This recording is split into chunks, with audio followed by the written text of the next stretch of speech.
Well, what's interesting, Tom, when we started the show, oh, by the way, we were in Europe, we got a wire from our agent saying, the show is sold. We said, we don't know if we want to come back or not.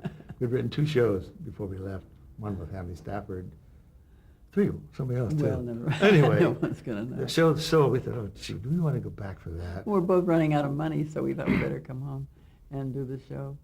So when we started writing, we didn't know what the sets were because there were no sets. There were no marches.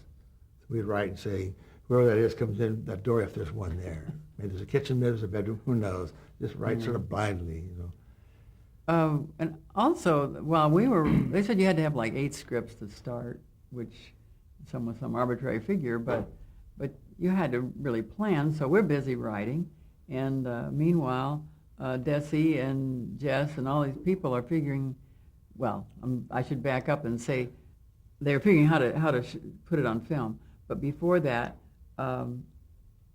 someone said to Desi, "When are you moving to New York?" This is a well-known story. And he said, "What do you mean?" And said, "Well, of course you're doing this show from New York because most of the audience is back in the East. And so we don't want a kinescope," which is what they were doing in those days for New York, and then do it out here. And they said, "We don't want to move to New York." And there was a lot of, carrying on and what was going to happen. And then it was just Desi decided to put it on 3-camera film, which was really, it had been done, sort of done with a Ralph Edwards show, but without an audience and not in the studio. And so they were trying to figure how to do this, which is interesting because this is what they're still doing today. Yeah. Another thing.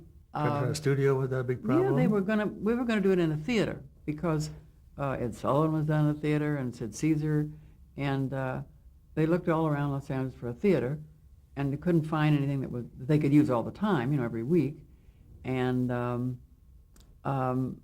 so finally someone said, "Well, I think there's a studio where General Studios. General Service. General Service, yeah. Uh-huh. It's vacant." And Al Simon, who had done some work with Ralph Edwards and kind of knew a little bit about this, went over to see, I believe, the Nasser brothers, who owned it and were not doing too well. And there were big problems in that you couldn't bring an audience then onto a movie lot because of the fire laws. You couldn't have people wandering around. And They had to put indoors to the outside. so they put the a audience. door into And the You outside. need bleachers, you need seats. First they looked at theater seats, and then they found out bleachers were a lot cheaper. And also, what was good about it, in the studio we could have more sets, not just the living room and maybe one other.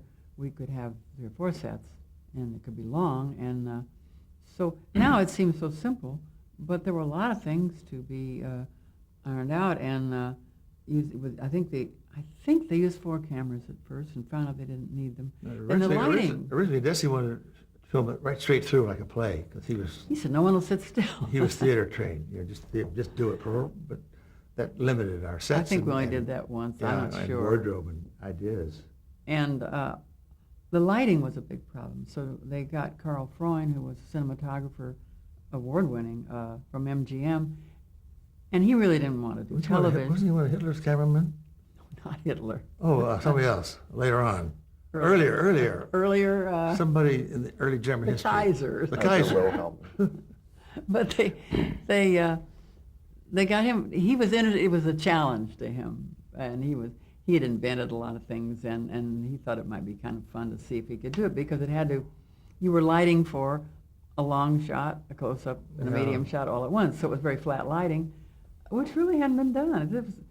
So Danny Kahn, who edited the first shows, talked about it, and he said there was the writers from radio, Carl Freund was from the movies, Desi was from the theater. Desi was from the theater, and Lou was from the movies, and everybody got together and put in their 2 cents and made it work.